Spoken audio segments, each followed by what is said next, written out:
warahmatullahi wabarakatuh. Halo smart people, apa kabar? Semoga kita semua selalu diberikan kesehatan dan senantiasa berada dalam lindungan Allah Subhanahu wa taala. Selamat datang di channel YouTube Logos Mansa.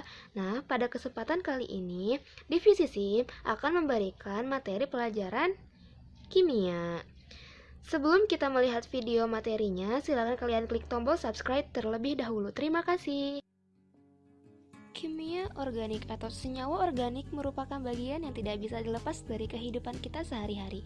Penyusun utama makhluk hidup merupakan senyawa organik, yaitu protein, karbohidrat, asam nukleat, lemak, hormon, dan enzim. Selain itu, prinsip kimia organik diterapkan dalam berbagai bidang ilmu seperti ilmu farmasi, ilmu kedokteran, biokimia, mikrobiologi, pertanian, dan yang lainnya. Apa itu kimia organik? Di sini ada beberapa pendapat dari para ahli kimia tentang kimia organik. Yang pertama yaitu dari Frederick Kekule yang berpendapat bahwa kimia organik yaitu cabang ilmu kimia yang mempelajari senyawa-senyawa karbon. Sedangkan menurut Thorben Bergman menyatakan bahwa kimia organik yaitu ilmu yang mempelajari senyawa-senyawa yang diambil dari organisme hidup. Senyawa tersebut membutuhkan organisme untuk membuatnya. Setelah kita ketahui pendapat dari para ahli kimia mengenai kimia organik, maka dapat disimpulkan bahwa kimia organik yaitu cabang ilmu dari ilmu kimia mengenai struktur, sifat, komposisi, reaksi, dan sintesis senyawa organik. Atau lebih gampangnya yaitu kimia organik mempelajari senyawa-senyawa organik. Senyawa organik ini dibentuk oleh karbon dan hidrogen dan dapat mengandung unsur lain seperti nitrogen, oksigen, fosfor, halogen, dan belerang. Sejarah kimia organik ini bermula dari tahun 1700-an yang pada awalnya kimia organik dikenal sebagai ilmu kimia yang mempelajari benda hidup. Senyawa yang berasal dari makhluk hidup tersebut lebih mudah terurai dibandingkan dengan dari senyawa yang diperoleh dari bahan mineral. Hal ini yang menyebabkan ahli kimia dari Swedia yaitu Thorben Bergman menjelaskan perbedaan senyawa organik dengan senyawa anorganik. Senyawa organik pada saat itu mempunyai daya vital yang merupakan ciri khas yang dimiliki oleh makhluk hidup. Karena memiliki daya vital inilah, maka senyawa organik tidak dapat disintesa di laboratorium seperti senyawa anorganik. Pada tahun 1828,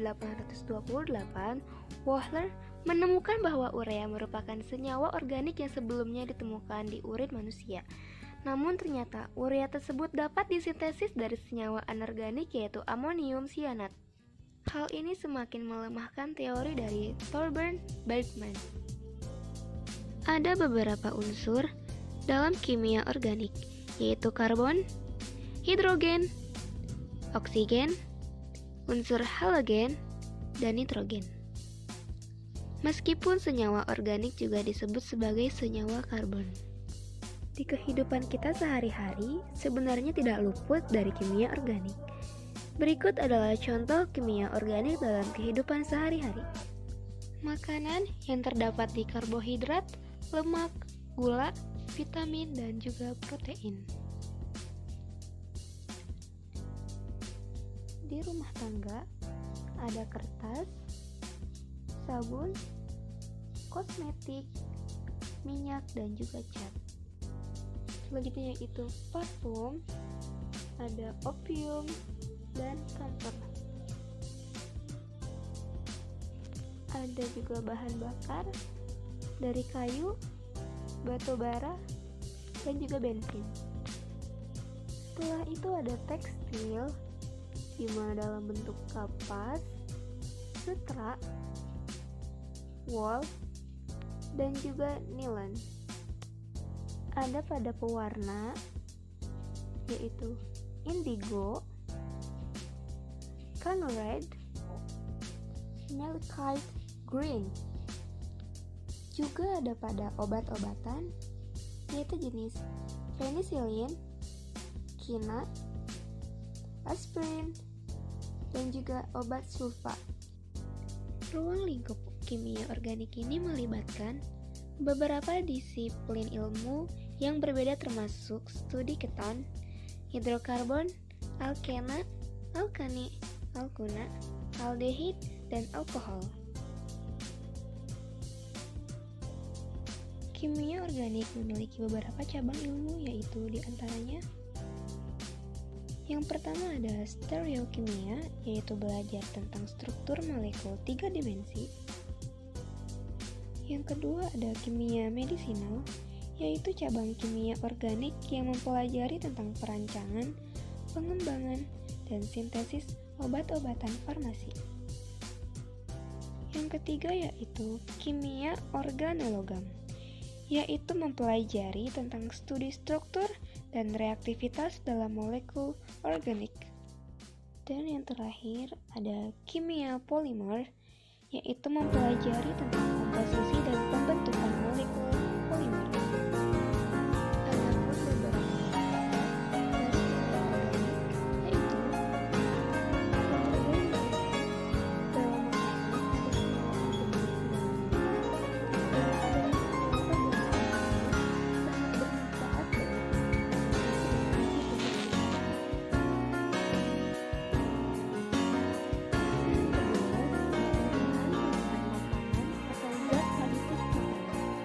bahan tambahan makanan ini ada dua, yaitu alami dan sintetis. Bahan tambahan dan daun pandan, sedangkan bahan tambahan makanan sintetis yaitu saccharose, aspartam, dan asam benzoat.